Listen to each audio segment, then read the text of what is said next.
story. That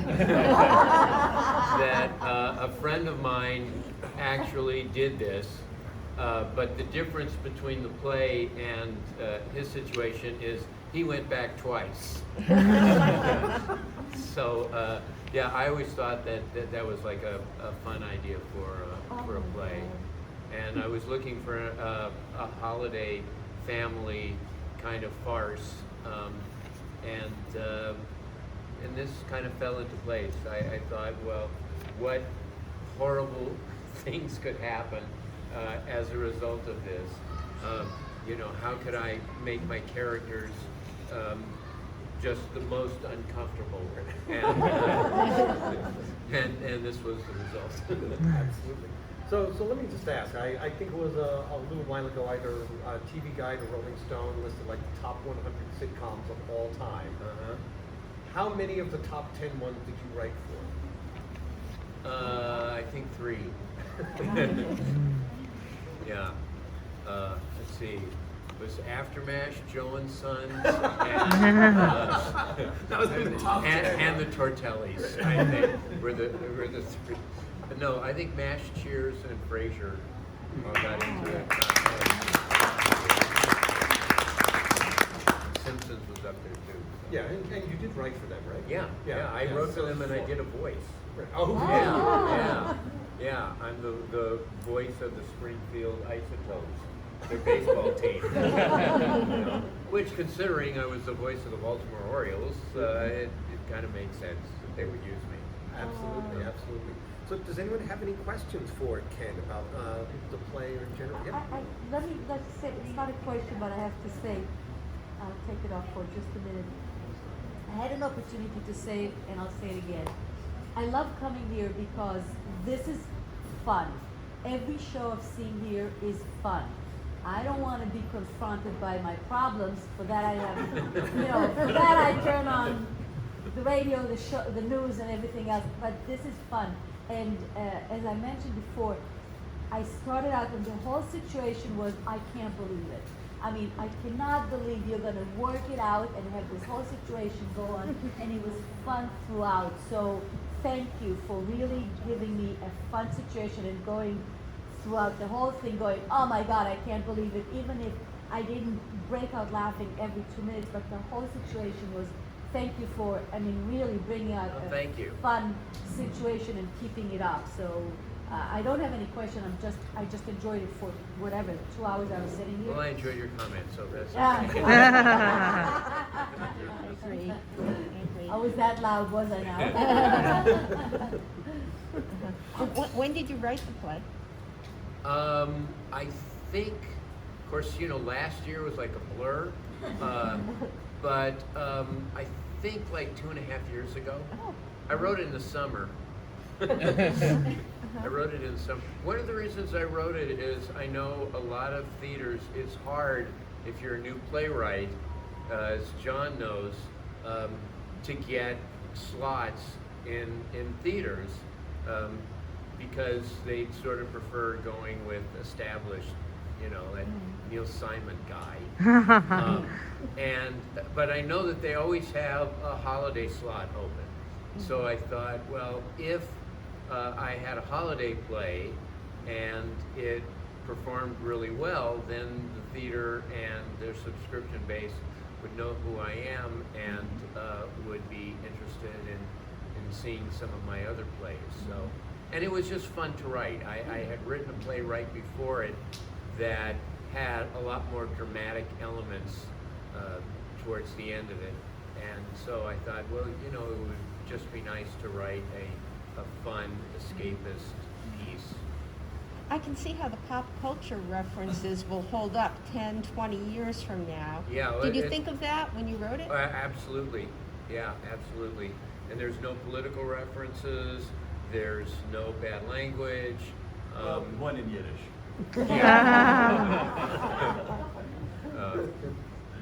But and that always gets a big laugh, so I don't care.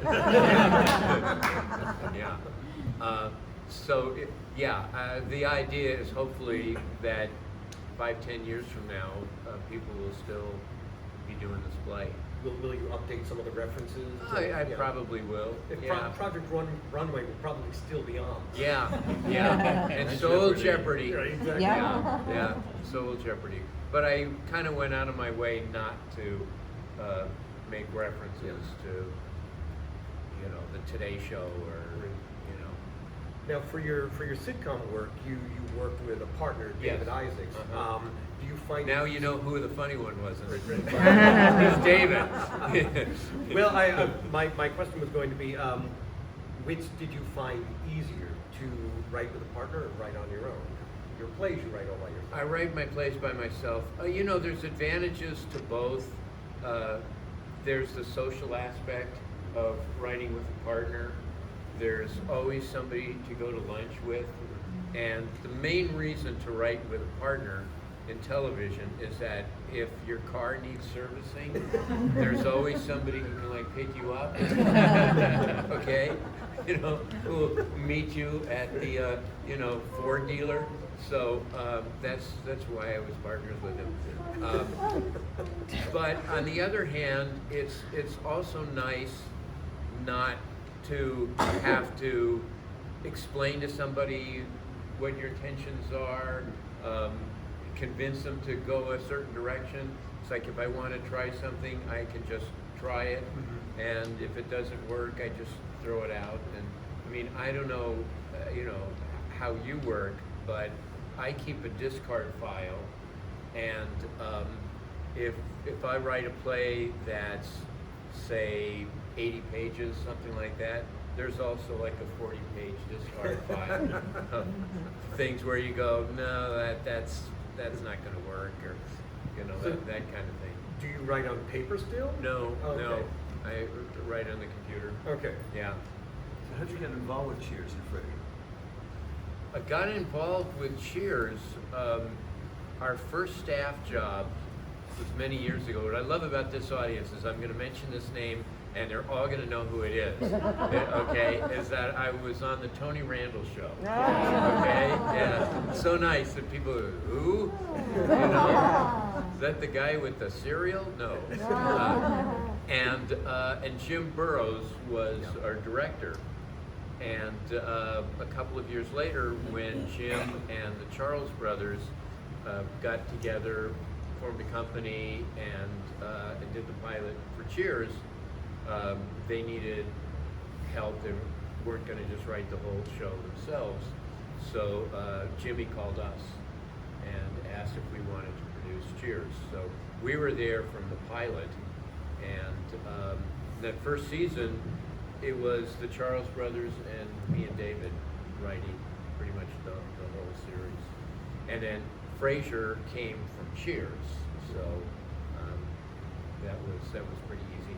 And we wrote a lot of the crossover shows. We wrote a lot of the Lilith shows where Lilith comes back, and we wrote the show where Sam comes back. So we were kind of the crossover guys. And we also consulted on Frasier. So yeah, I was with Frasier, I think 6 or 7 years. I was with Cheers for 9. Yeah. Making more money doing this though. Yeah, right. This is where the big money is. Low-hanging fruit. Welcome to Best Medicine Round. Yeah. Yeah, conquering the world one dying ball at a time. Oh my God! I was able to rent a private jet just to come out here on what I'm making from this weekend alone. Now, this was the first full production you've seen of the show. Of this one, yes. Yeah, I saw a staged reading, which there was all the blocking, but they held scripts in Minneapolis, and I've had a couple of readings in Los Angeles. But yeah, this is the first full time. You guys did great. We hear it for the.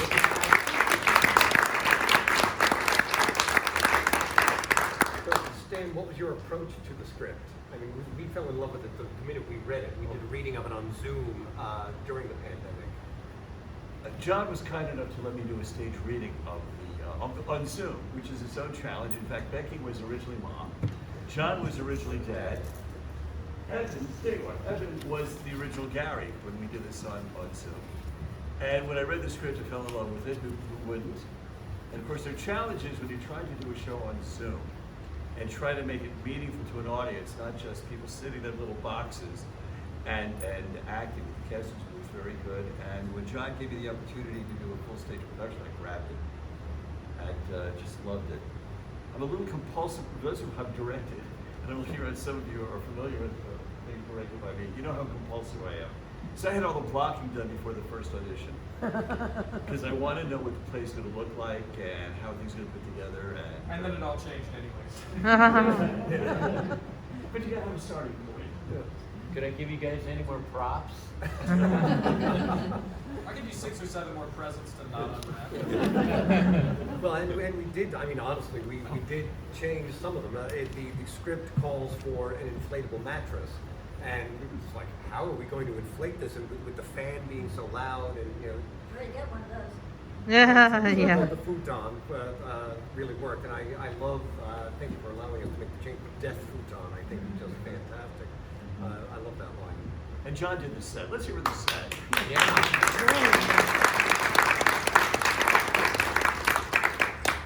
Thank you. One can aspire to great achievements such as that. So, anything else from the audience? Any other questions you might have? Ken, how many plays have you written? I believe 8. I think 8. So we have 7 more to go, right? Yeah. Yeah. Well, Yeah. we did a reading of Our Time. That was when that was the first one that Ken sent us, and that was in the old space. I think our 2nd season. And we recently did a Zoom reading of something called 405, where and America's Sexiest Couple, which we are seriously considering for next season. Yes. Yeah. It's autobiographical. Yeah. It's the first time I got to stage a sex scene on Zoom. It was very exciting. Patricia, you had a question. I was curious, we've been listening to the Talking Sopranos podcast, and the actors, everyone who comes on talks about how David Chase wants it just like he wants it. You don't change even a comma. Now that's completely different since it's a drama, but how did you approach it when you were writing for Frasier? And you have such wonderful actors there, incredible theater performers. Right. Did you want them just to kind of take your words and go with it and do with it what they would, or do you prefer having more of a control? Well, we don't want any ad libs or paraphrasing. So yes, we want them to read the dialogue as written. But if they can bring something to it, or if the director can provide some business, that would help. And like you said, they're such great actors. So it's like if there was a line, we'd go down to a run through, and if there was a line that David Hyde Pierce didn't get a laugh, we just put an X in it. We knew it's us. Okay, it's not the the performance. He kind of mumbled. It's like, no, if David Hyde Pierce didn't get a laugh with this joke, it's us. We need to write a new joke. But I directed an episode of Frasier, which was pretty intricate. It was the one where Roz was pregnant and was going to meet the parents of the father, and that it would give them sort of an idea of what the kid would look like, and both parents had these huge noses. Okay, and so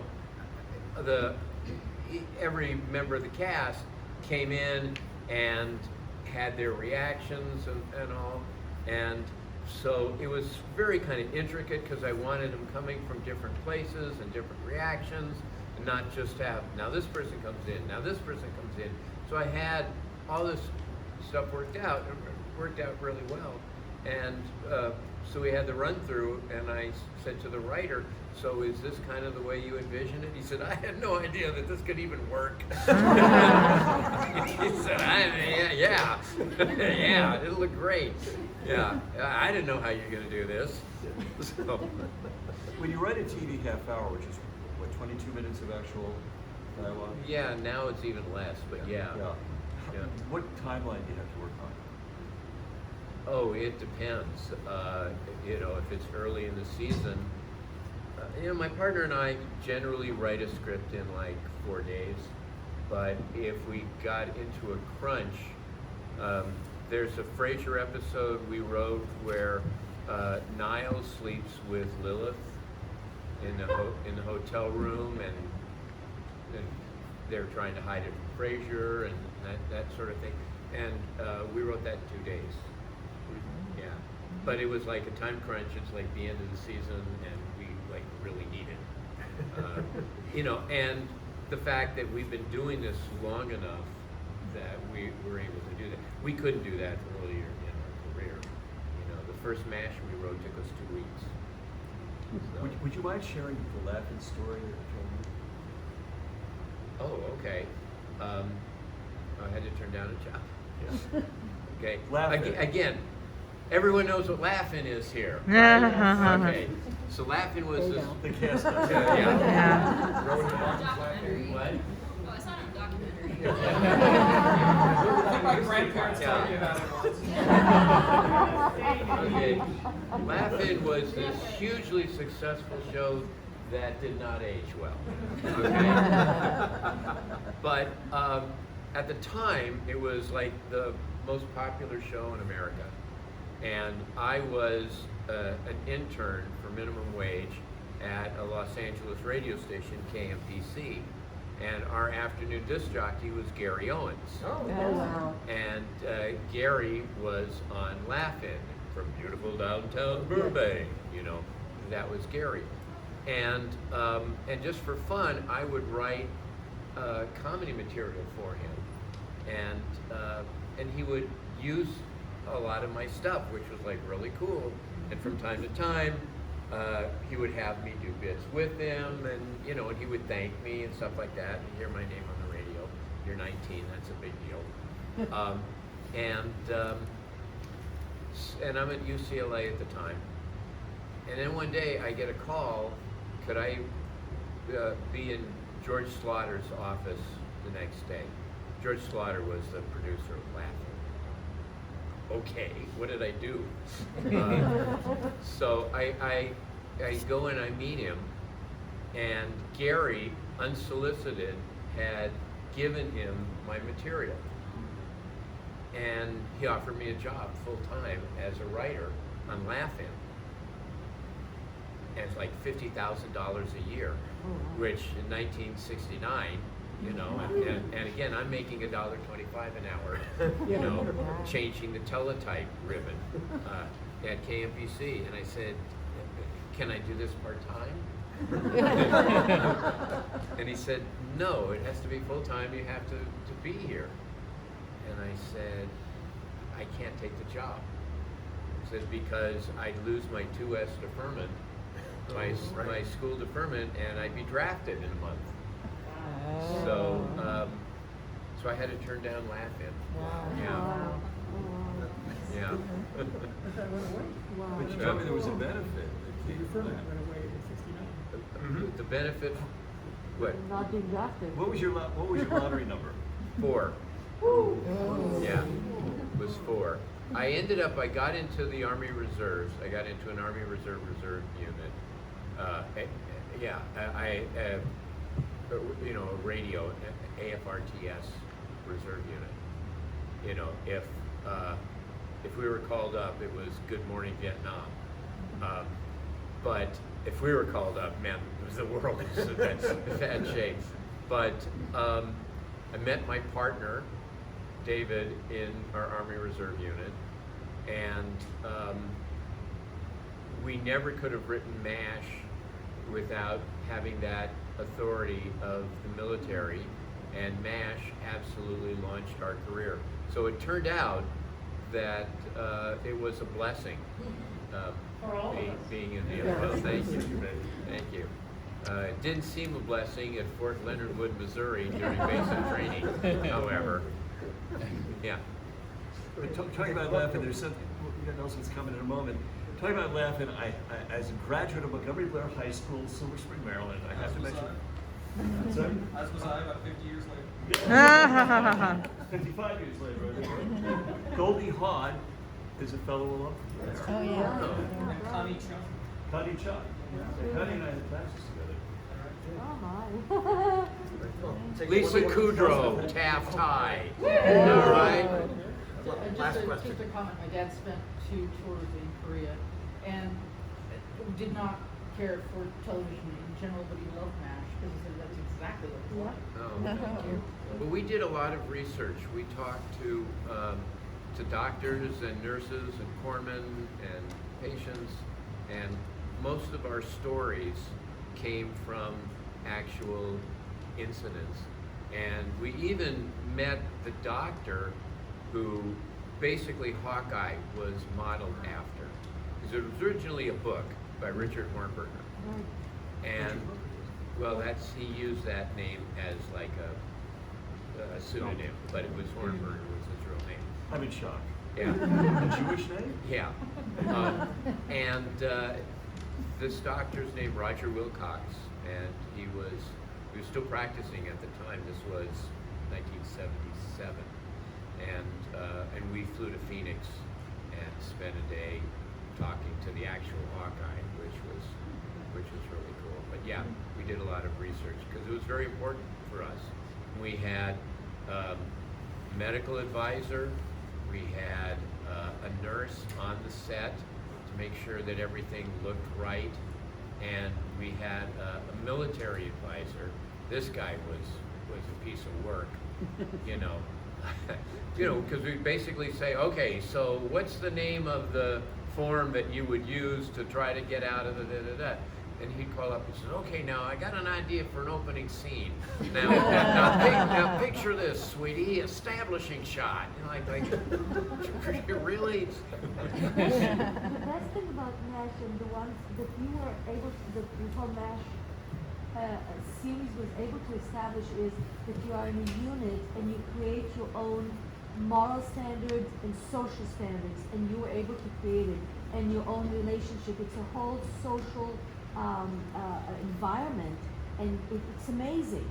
And as somebody who's been through such a situation, and you create relationships that you would have never created on the outside, and the stratas of this community are such that when you walk out, you never touch it again.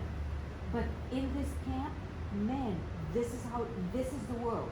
And It's you were a able very, to create it. yeah, it's a very unique, I think one of the things that makes MASH such a unique show is that it was built on an existential dilemma.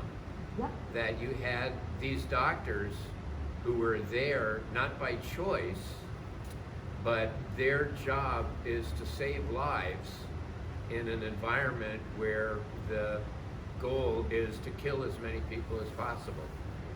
And so they were dealing with that existential issue, and they were doing this work that none of them volunteered to be there to do, and how they kept their sanity and how they kept their, moral compass. Sometimes it was like being crazy, just as a defense mechanism to deal with it. Absolutely. And there's like no other show like that. Believe me, we got pitched a lot of times for people saying, here, can you do MASH at a fire station and do MASH and a thing? And it's like, no, MASH is unique. Yeah.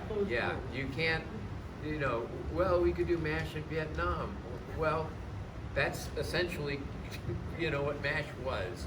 It was Korea, but it's like, it's been done.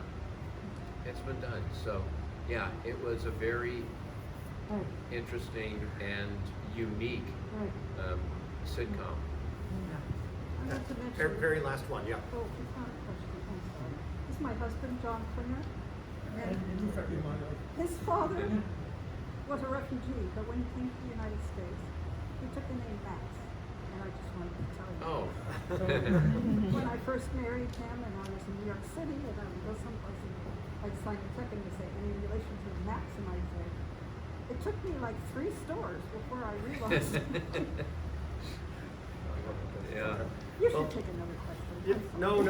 We actually have to get our actors fed because they have another evening performance. Thank this you evening, all so- for coming, Thank by the you. way.